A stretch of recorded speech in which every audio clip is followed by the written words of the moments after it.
I won't run from the crushing. I'll hold on through the pain. What I lose means nothing next to what I gain. Come tear down every idol so this heart won't stray. Don't let me stray.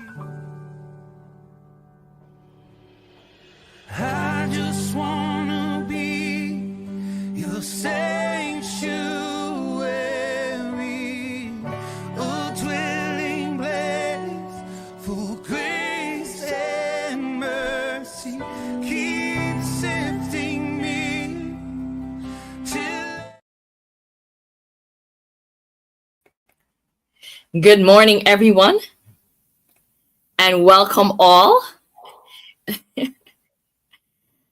Thank you all for joining us on the threshing floor. And this morning we have with us our wonderful guest, Dr. Joan Samuels Davis, Dennis. who's a trailblazing figure in psychotherapy, renowned for her transformative becoming method in trauma recovery. As the Dean of the School of Psychotherapeutic Innovations at the Becoming Institute, the first Black-led institute of its kind, she champions diversity, equity, and excellence in psychotherapy education with over 2 decades. That's a lot. You look pretty young. With over 2 decades of interdisciplinary expertise, Dr. Joan empowers communities worldwide while advocating for social justice and healing from historical traumas. Based in Brampton, Ontario, and proudly Jamaican Canadian, her passion and dedication continue to shape the future of psychotherapy and inspire healing globally. Thank you very much, Dr. Joan. Thank you for joining us today. It's an absolute pleasure to be with you, Leonie. Thank you for the invitation. Yes, welcome to the threshing floor. Yes, I'm so excited to be here. You know, the idea even of the threshing floor and, you know, the movement from all the way from plowing to planting and then harvesting and the refinement of ourselves that come out of that whole process. I love the show's theme. I love the ideas around it. So it's an absolute pleasure to be with you today. Wonderful. Thank you. Thank you. Thank you. Taking time out of your very busy schedule. It's always a pleasure to serve. It's always a pleasure to talk about mental health and wellness. Always a pleasure to open the eyes of those who may not know how important trauma recovery work is to our spiritual journey, how the resolution of traumas actually connect us in ways that we would never have imagined. So for the most part, you know, I would say 99% of the world has no idea that trauma recovery is an essential component of our lives. But, you know, day by day, we're starting to open the eyes of those who need to hear the message the most. Wonderful. Wonderful. Thank you so much. So you've been doing this for a long time. Yes, it's been quite the journey. You know, there's Steve Jobs said, you can always look back and see how everything connects. And you have to stand in the present moment and know that they're going to connect moving into the future, you know. But as I look back, I go all the way back to my early days of nursing, where I began working with single parent families, doing home visiting services and what we call case management in nursing. And so the idea for this particular program that I worked for was to support single mothers with coming to a place of health and wealth. I say wealth because we wanted to move them off of social assistance and into a place of independence. But as I was moving through that program, what I was becoming aware of was that even though I was sending these clients to the right people, oftentimes they were not actually recovering. And that would lead me to ask a question. And the question was, how can the nurse contribute to the healing journey? There must be a way for us to have a permanent recovery from trauma. So that would lead me into a series of studies, my master's in community health, my PhD, specializing in mental health promotion. Eventually, I would move on to then actually discovering the method we now call the Becoming Method. And so proud to be where we are, where we're now able to teach others how to use this method to support others in overcoming trauma and the myriad of ways in which it impacts our lives. So yeah, it's been quite the journey, but I'm excited to be at the place where I am right now and the launching out of this beautiful process. So simple to experience and yet so complex in its theoretical underpinnings, but I'm excited, that the journey, the 20-year journey has brought me to this place now. Wow. So you were a nurse that saw a need and saw something that wasn't working and inspired by the Lord, of course, to fix it. Always. I think whether people know it or not, we're all moving through a journey, and both in the church and outside the church, the movement is towards that place of what I call beingness, the understanding that there is a very authentic, pure, true part of me that I must discover. And whether you're in a formal religion, when you call yourself more on the spiritual side without the structure of the church, we're all moving through that journey. And it is that journey that we call the spiritual quest. The spiritual quest is about coming to know self and then discovering that God operates in and about us, and that level of appreciation that then helps us to join in oneness with God. So it is a divine journey, and some of us choose the more structured Christian movement, and then some of us choose the more unstructured, or what we would say is unstructured, but it's not really unstructured. Every single one of us are actually on a spiritual journey. We may not call it that, but that's exactly what it is.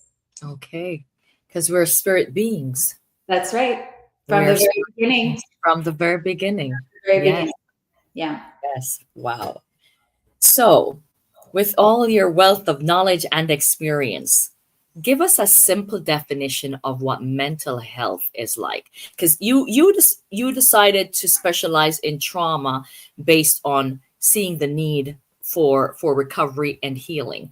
And mental health comes with such a stigma, You can have diabetes and you don't mind telling everybody that you got diabetes. Right. Being in the prayer line every night and being at the altar because you have diabetes. But if you have mental health, it becomes a shh. Right. Nobody wants to talk about it. And right away people associate it with people that they see on the street. For example, years ago, I had a student in my choir. And I remember saying to the mom, she needs some help. And I made some recommendations for resources that the mom should look into. Well, the mom called one of the resources, and because on the recording it mentioned mental health, that was it. She said right away, her mind went to Africa, seeing mad people on the street, naked and out of their mind, and she thought, no way. Right.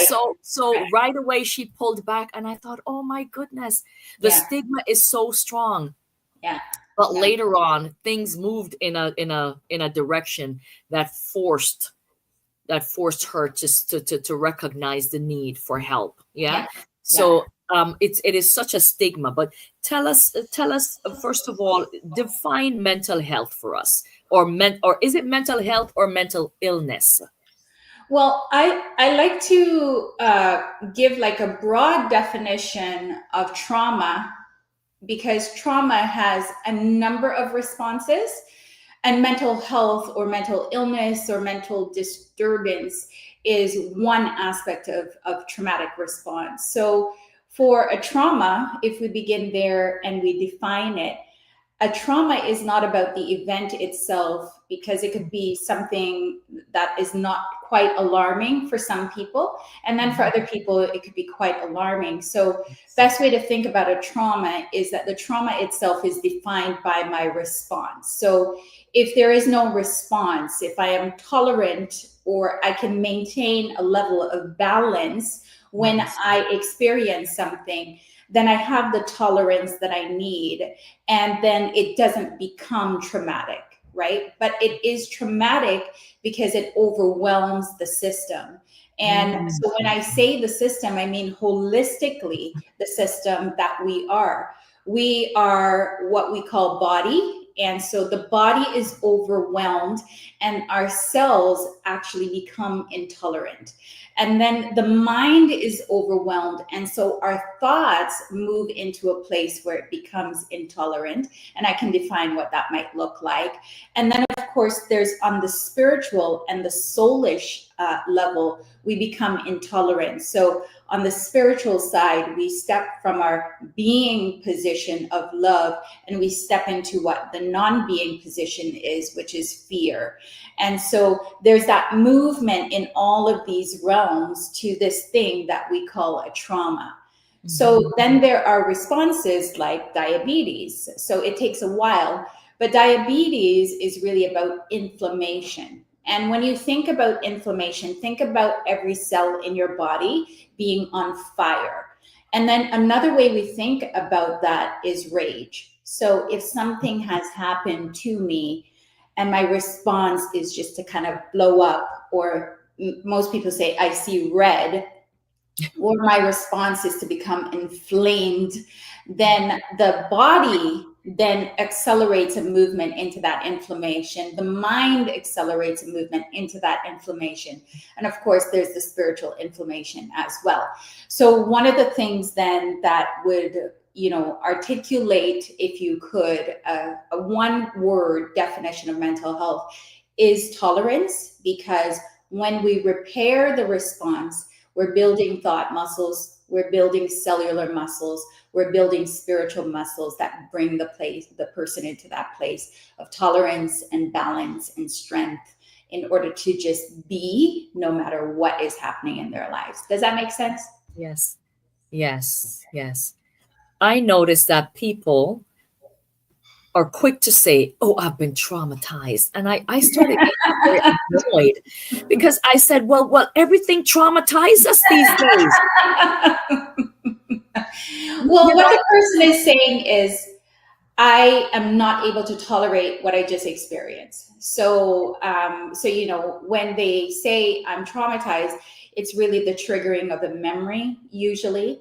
But because we can't move quickly with the memories, we can more readily assess how we're feeling. Right. So the person can say, I've been traumatized, meaning I'm not able to tolerate that thing that I just experienced. So whether that is someone saying a statement to me, or whether that's a car passing close by me, or whether that is having some, experience that's altogether, we might call it spiritual, then the tolerance just isn't there. So that's kind of how I read those statements when people say it. Is it the same as being emotionally triggered? Is it the same when they say it's an emotional trigger? There is certainly an emotional component to trauma and trauma recovery, but we tend to not focus on the emotions. The emotions tell you that something is there, but the emotions, if you were to focus on them, would always lead you in the wrong direction. So what we tend to do is we tend to focus on consciousness. So who does the person say that they are? So in that moment where I'm feeling triggered, who do I say that I am? Do I say I'm weak? Do I say that I'm intolerant? Do I say that I am afraid? Do I say I'm ashamed? So we hold these states of being without even knowing it. But the emotions that go along with them tell us that we've shifted out of the place where we should be. And so that's kind of how we focus on trauma and, the responses, the various responses that come. Okay. A couple of years ago, I was sharing an experience I had. Yeah. And in the midst of sharing the experience, I heard someone say, trauma. I paused for a split second and I thought, trauma. I never thought of it as trauma. Well, and possibly it was, but I never labeled it as that. Right. But I was sharing it to show that this event that took place I kept hearing the children screaming, because part of the event was the children were screaming. Part of the event was there were gunshots raining down all around us. The younger children were on the floor screaming. The older girls were standing up screaming, and they were saying, "Oh, they're gonna kill we! They're gonna kill we!" For those of us who do not speak the Jamaican language, they are going to kill us. And so in the midst of all this, I could hear my mom screaming my name. Now, if you know my mom, she chew irons and spit nail, okay? So if she calls, you answer. It doesn't matter. It doesn't matter if gunshots are raining down all around you. And so she's screaming my name because she's wondering where I am, and there's gunshots raining down. Yeah. We're in the midst of political warfare. Yeah. And I was over at my neighbor's house, and we had just sat down to have dinner. I even remember what we were going to have: curry, cabbage, and white rice. Yeah. Yes, people, that is a dish: curry, cabbage, and white rice. And just as we sat at the table, all hell just broke loose. Right. And in the midst of hell breaking loose, my mother decided to be calling for me. I mean, Yeah. what is this, a sitcom? So I ran out of the house, and I ran out in the midst of war. Wow. And there's a man in front of me shooting at the man that is behind me, and little Leonie is caught in the middle, and I'm roughly 10 years old. Right. And look like an 8-year-old, because I was very small for my age. Yeah. I ran past my mom at the front door, went to the back door, banging on the back door. And of course, my mother's reaction: "Where you going at the back door for? You run past the front door, and when it's idiot, come at the front door."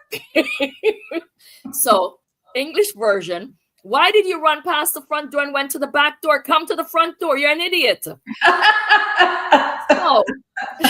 this is the Caribbean. You know, you better be tough in the Caribbean. You're raised to be tough. You know, you're built to last, and you're raised to be tough. Yeah.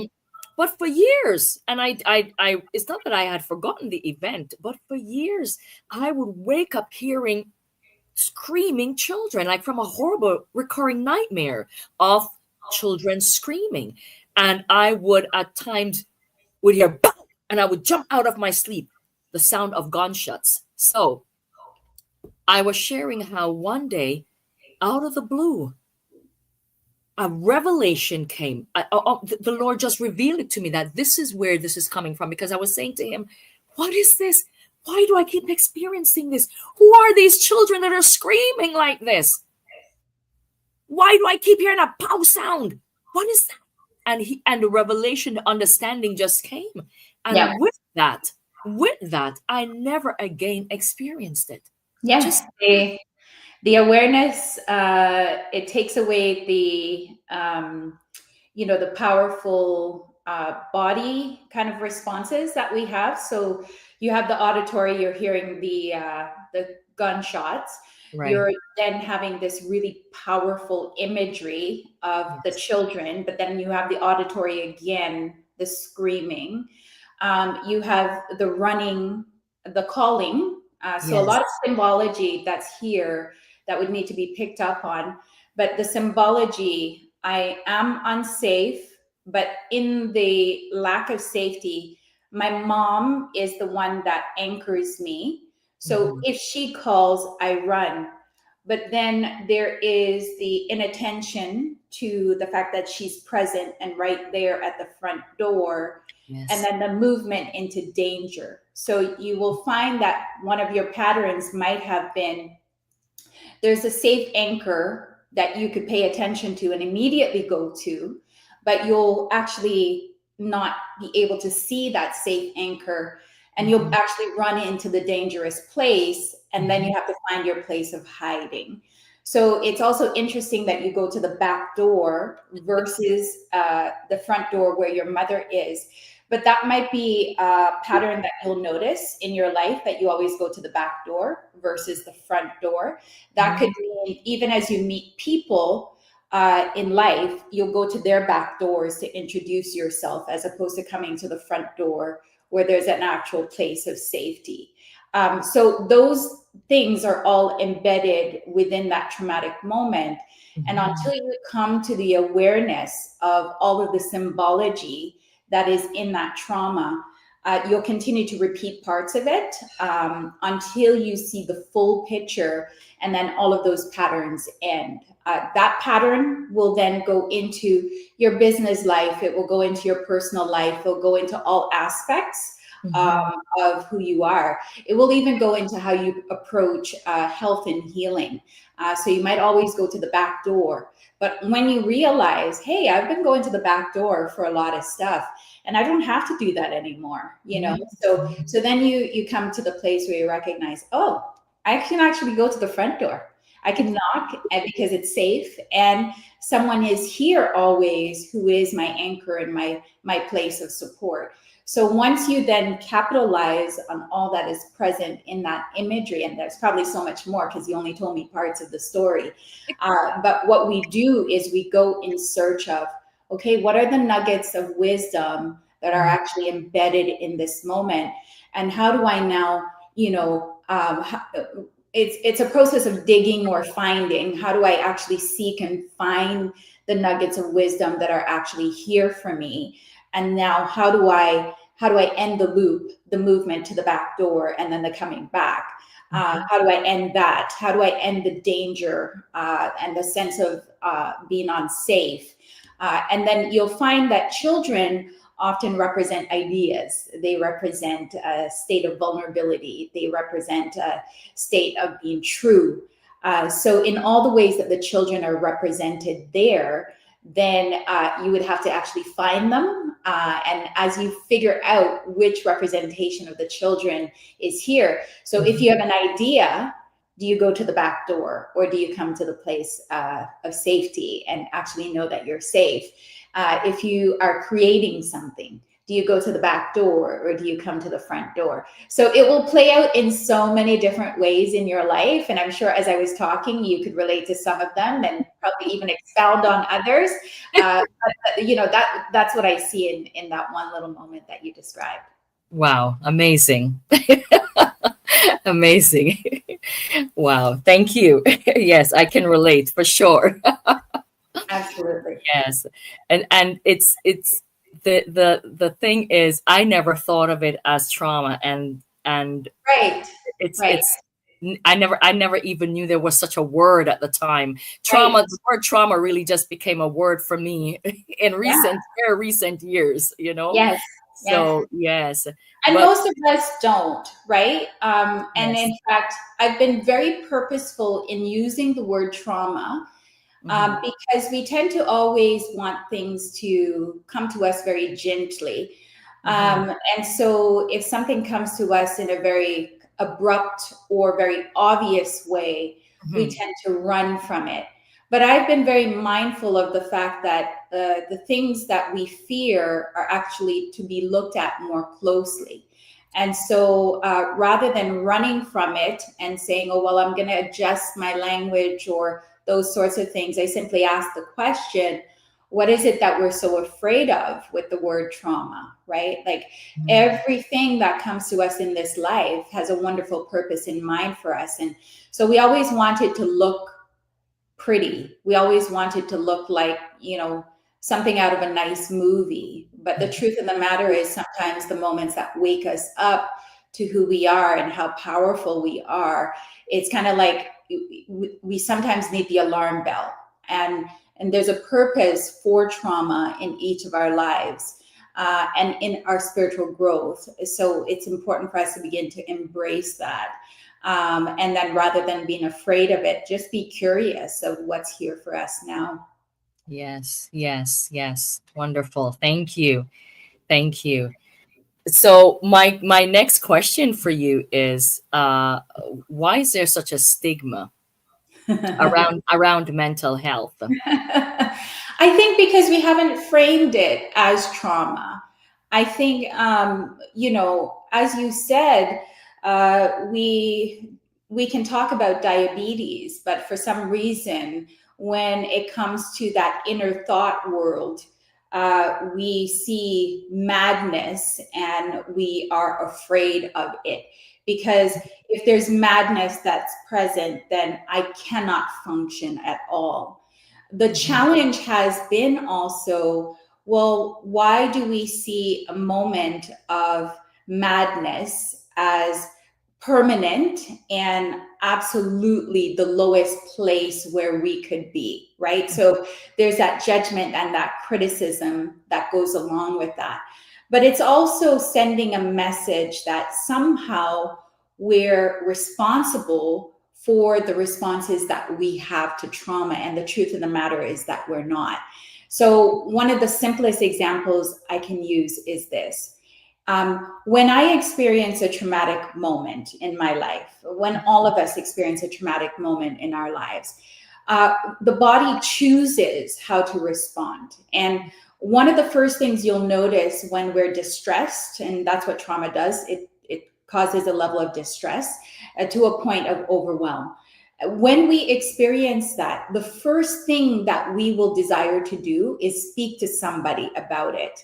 And what we're doing in that moment is creating a sense of safety. Now we go to that individual, we say, I don't feel safe. Whatever words we use, essentially the message is, I don't feel safe. And what we're wanting that person to do is to say, no, you are safe. And we're wanting them to show us the sense of safety.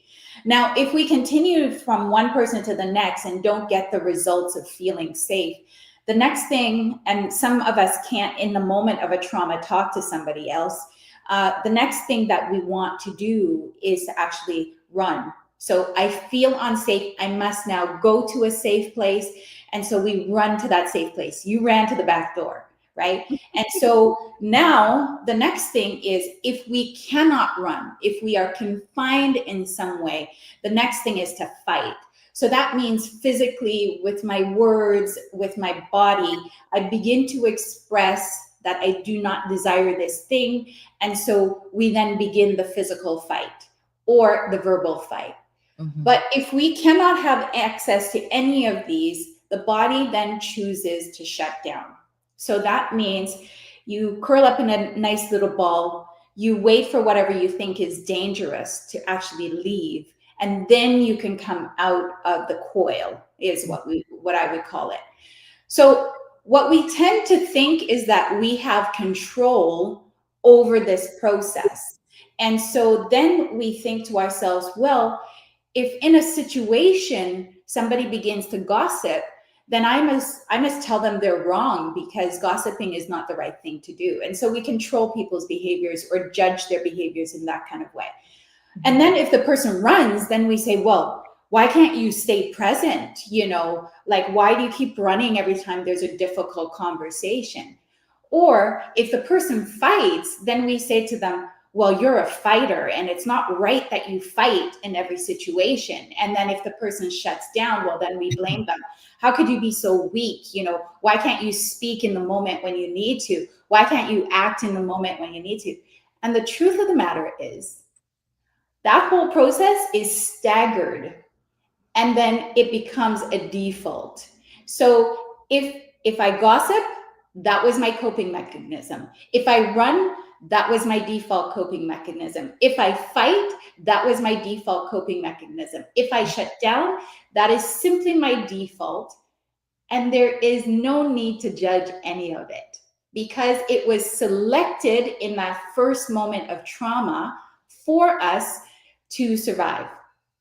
So once we level the playing field and we recognize the body is responding to trauma, the mind is responding to trauma, the spirit is responding to trauma, and it's just a response, there is no need for judgment. So if a person has diabetes, we don't need to judge them that was their traumatic response. If a person has depression, we don't need to judge them that was their response. If a person has a spiritual crisis, we don't need to judge that was their response. We simply accept the response, and now we deal with it in the various ways that we can. And each of those responses require a different type of treatment. And so if we totally just get rid of the judgment and the criticism that we have towards one another for the various ways in which we respond to these difficult and challenging moments, we'll get so far. And this whole idea of the prejudice that comes along with mental illness can then disappear altogether. But it requires us to begin to think differently, not just about trauma, but about all the responses that we have. And if we could just get there, that would be the stepping stone to what we call an evolution in thought, that then allows us to treat all of these responses in the best way possible. Wow. Amazing. Yes. Our bodies, I mean, the creation that we call us is absolutely stunning to me. I mean, it's like, who thought of all of this? Who could, with all the complexities that there are in the way the body responds, who thought about putting trauma as the thing all of us must experience, and then come to the place of tolerance and balance in order to enter into the state of being a spiritual being? Like, who would, like, the mind, like, my mind is boggled constantly with, God, how did you decide that? How did you decide that this would be my moment? And then how did you decide that those were the spiritual lessons that I would need in that precise moment? And how did you decide that I would go through this step and then this step and then that step in order to come to the fullness awareness of who I am as a spiritual being? How did you go about creating the body, the mind, and the spirit in this wholesome way that is all about the evolution of the human race? How did you do that, right? And so the boggling of the mind is just part of the process, you know, as well. But there is something so much bigger that is happening here for all of us. And all we need to do is take the first step towards healing. And then the rest of the steps are all about transformation, which is just a whole different picture altogether. Okay. I love your passion. I see that when you get going, you're so passionate, and wow, and the wealth of knowledge and information. My goodness gracious. So, what are the telltale signs that someone has experienced trauma? Is it based on, you were just saying that that's their the automatic response? So, but everybody has an automatic response, and Yes. and I guess we've all experienced trauma at one time or other. But there's some of us who have experienced trauma in such a way that it affects us deeply. Yes. How do we recognize this in our loved ones, family, friends, co-workers?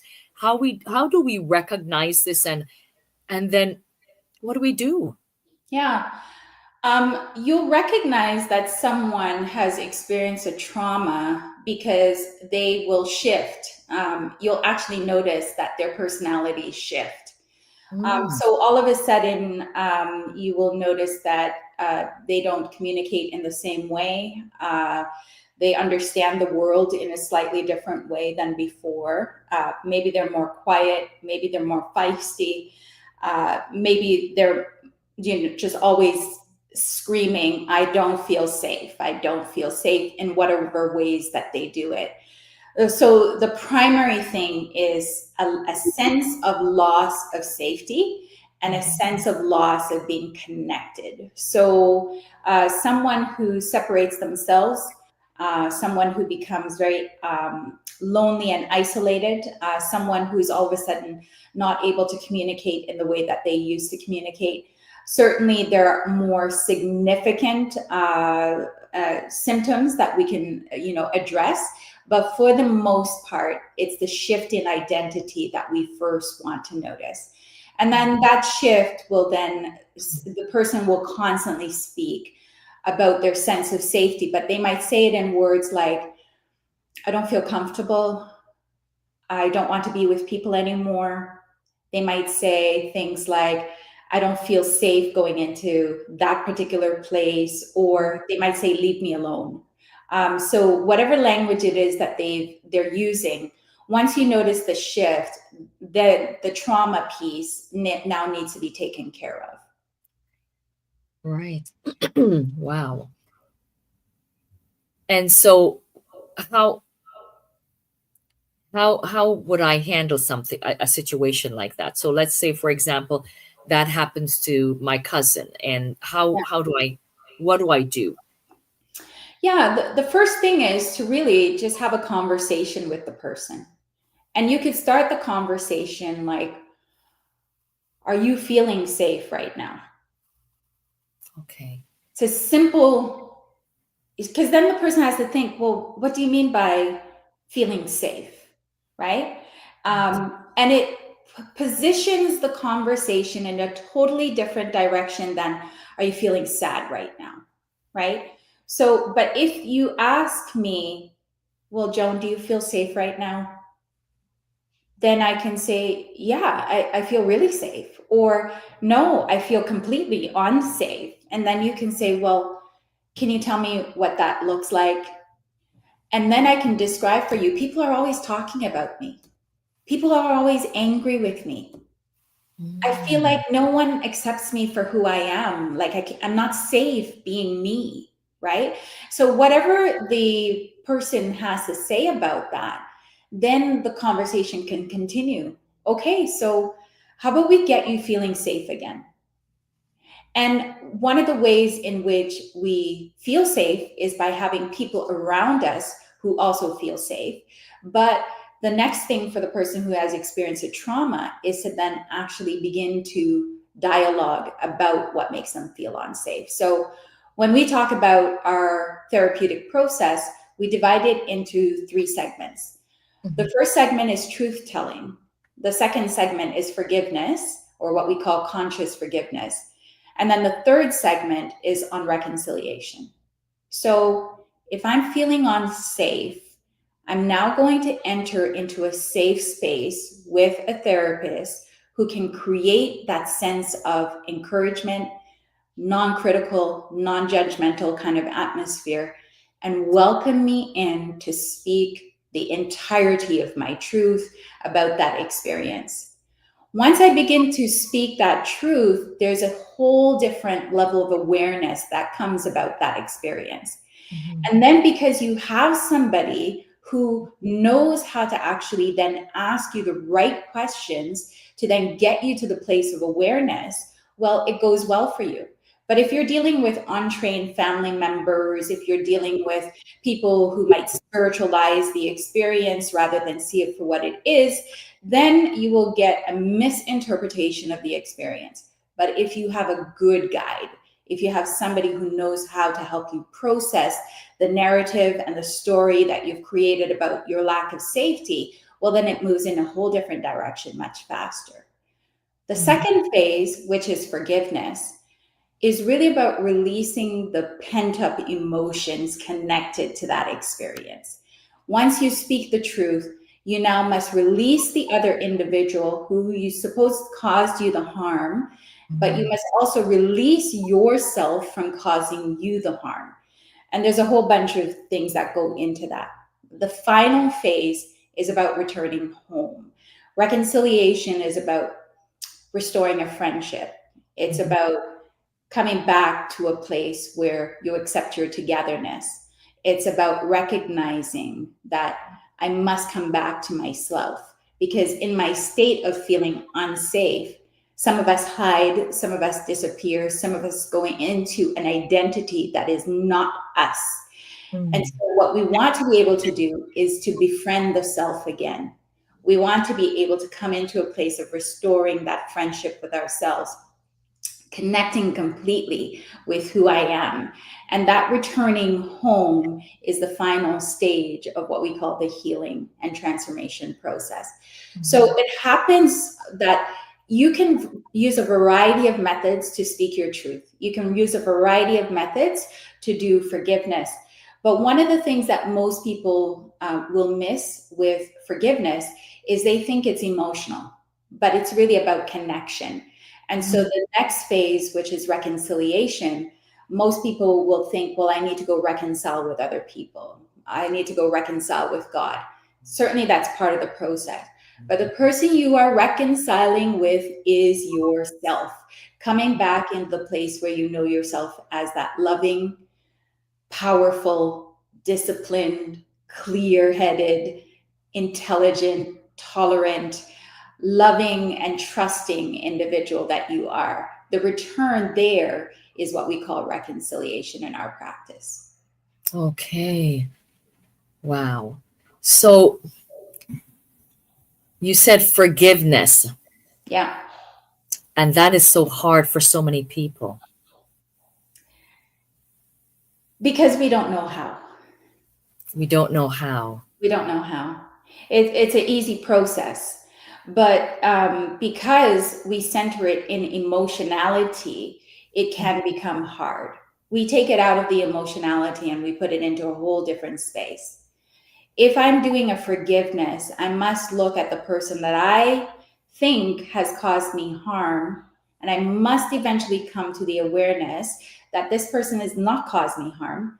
This person has caused me to now look at who I say that I am and choose to step into that person that I say that I am, versus reflecting some identity that was just coping with the person who has harmed me.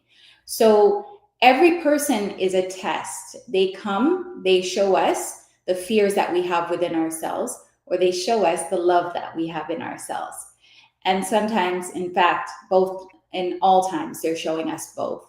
So the individual then, as they forgive, must begin to understand two things. They must begin to understand how they love and want to be loved. They must understand what they fear, and through the encounter with this individual, how they are going to overcome their fear. And so it's quite a complex process that we are all moving through.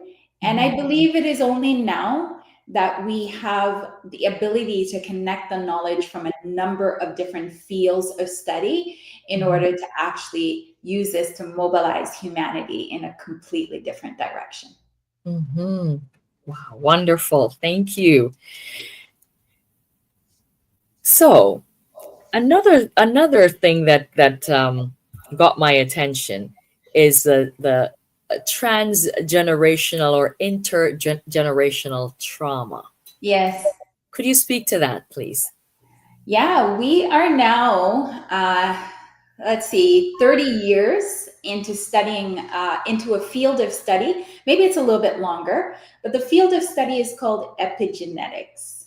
Mm-hmm. And epigenetics is all about the expression of our genes. Now, when we encounter a trauma, what will happen is the DNA and the expression of our genes will actually shift.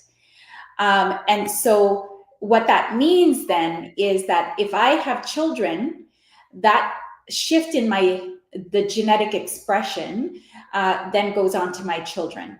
Mm-hmm. And more than likely, what that also means is the trauma that I have now recorded on my cells is now going to be repeated with the next generation.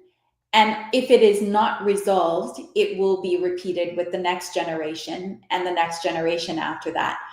And if it so happens that we experience a new trauma, there is also a record that is then repeated for the next generation, the next generation after that. So what we are now understanding is that an initial trauma in my great-great-great-grandmother can come all the way to me. So I will then, through my life experience, encounter that same trauma. I will have the same response as my great-great-great-grandmother, and then I will pass that on to my children.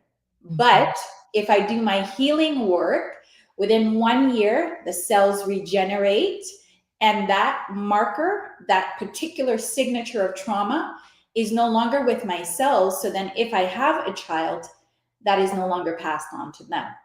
So it means that every generation that is thinking about raising a family needs to now think about doing their trauma recovery work before, and I would say as much as 1 year before they think about conceiving. It's a huge social responsibility now that is with all of us. If we wish for the next generation to do well and to remember how to love instead of fearing, we resolve our traumas here. They will likely have their own challenges that they have to experience, but at least my traumas are not complicating their life experience. It's fascinating to think about, right? Very much so. So, where does faith comes into play with this? Because I know that there are believers who would just say, no, we just got to pray for healing, and we just got to uproot all familiar spirits that comes with our bloodline.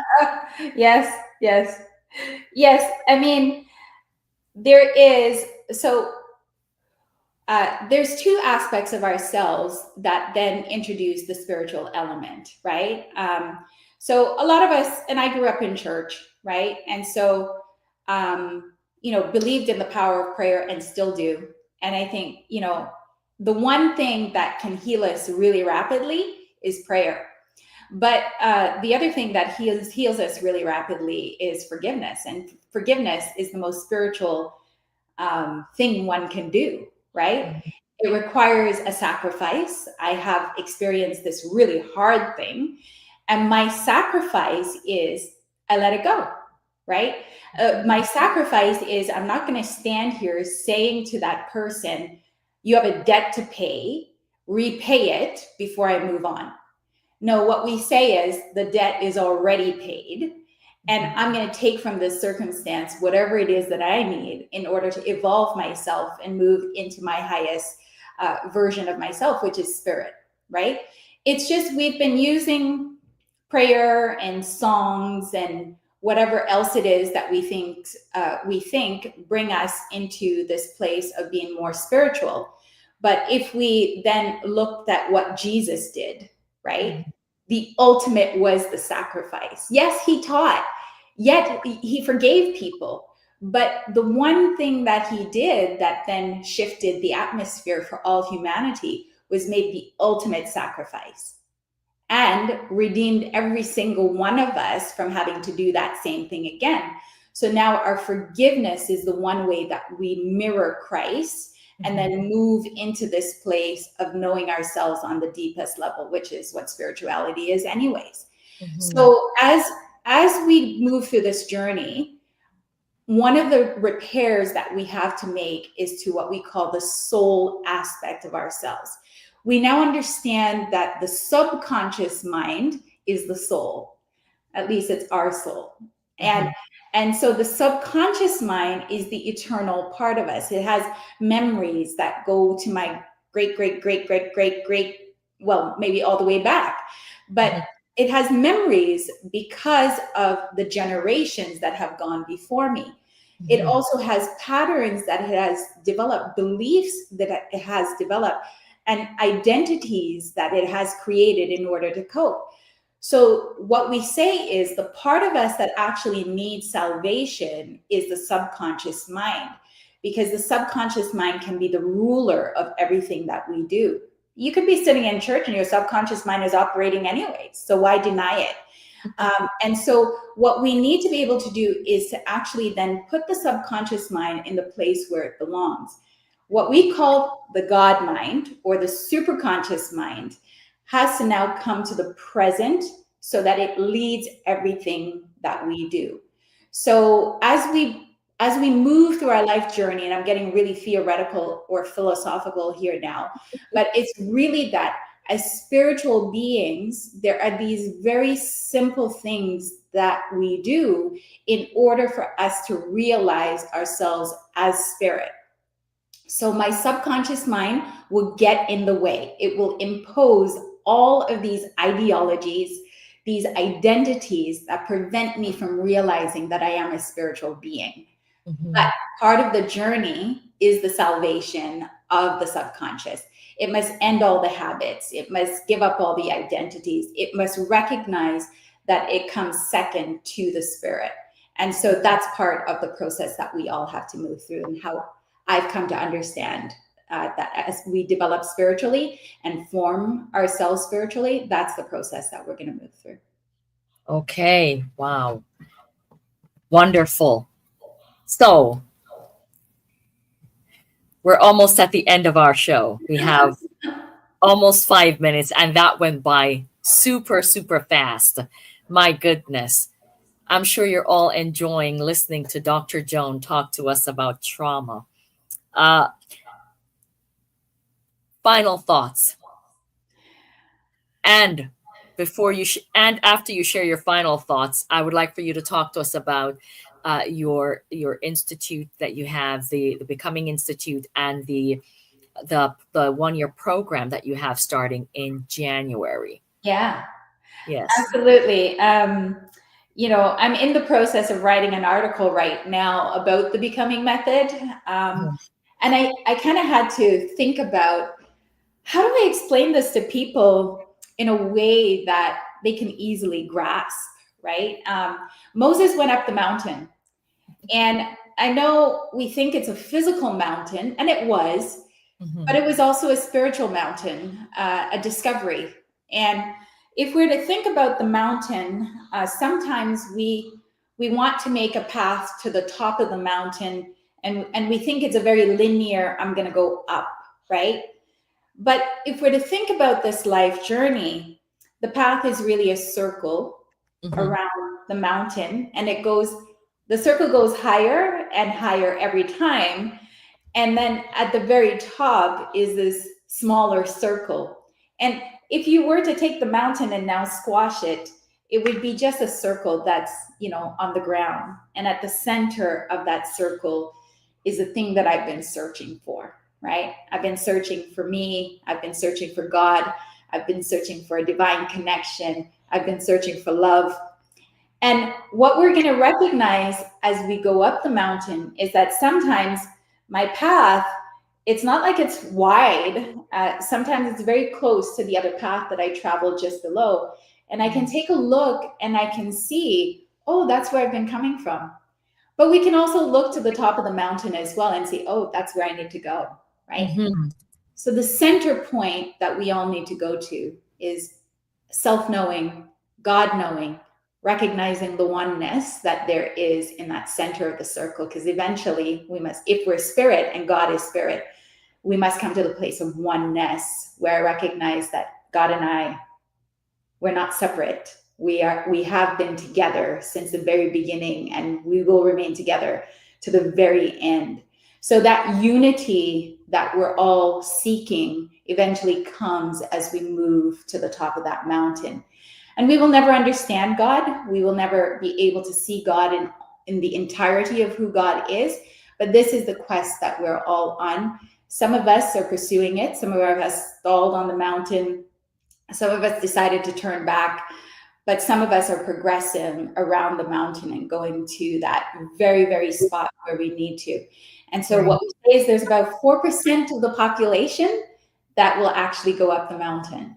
And the rest, well, maybe in the next life. Okay, so tell us about your program, because we're almost out of time. Tell us quickly about your program that you have starting in January. We have a 12-month trauma recovery certificate program that we are launching in January of 2025. It's a year-long program that teaches you the wisdom, gives you the experience that you need in order to practice as a trauma recovery specialist. We're at a pivotal point in human evolution where there needs to be a shift in how we look at trauma, how we understand mental health and just health in general. And so we're inviting students who have a desire to be in this space to come and work with us, learn from us, and practice the Becoming Method, and help your community to overcome things like depression, anxiety, PTSD. I know I was rather philosophical in this talk today, but the philosophy matters, and most people are very haphazardly moving through an understanding of both their spirituality as well as their health and their well-being. So we do it very different, and we understand that this is different than what most schools will be teaching, but nevertheless, it's the new age, and it is the next phase of what we call mental health, well-being, health altogether, and certainly trauma recovery. Okay. Thank you ever so much, Dr. Joan. We thank you for being here with us today.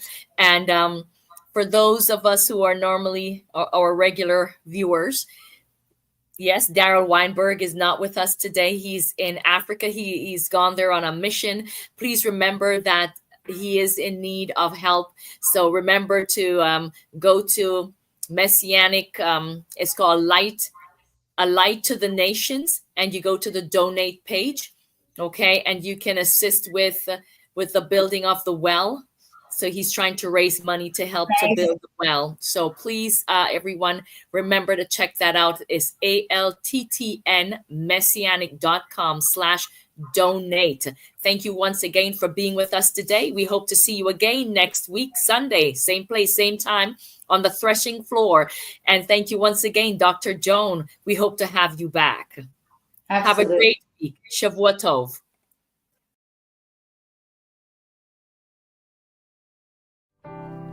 I won't run from the crushing. I'll hold on through the pain. What I lose means nothing. If you missed today's show or want to watch it again, or want to tell someone where they can watch this episode, go to lamnetwork.tv, where you can find this show and all the other live Lamb Show archives in the on-demand section of the website.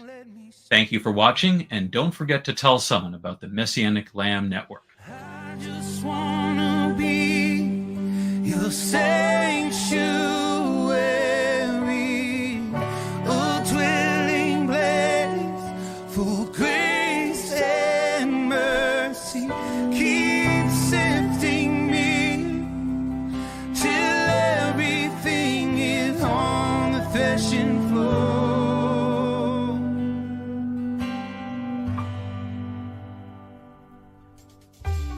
We are richly blessed to bring you what we believe is the fullest, most diverse, yet up-to-date progressive teachings, discussions, and prayer programming you can find anywhere on this planet. Be sure to take a tour of the lamnetwork.tv website. I'm Darryl Weinberg, thanking you for joining us on the Messianic Lamb Video Network. How can I ever complain? Forgive me, Lord. I just wanna be your sanctuary, a dwelling place for grace and mercy. Keep sifting me till everything is on the threshing floor.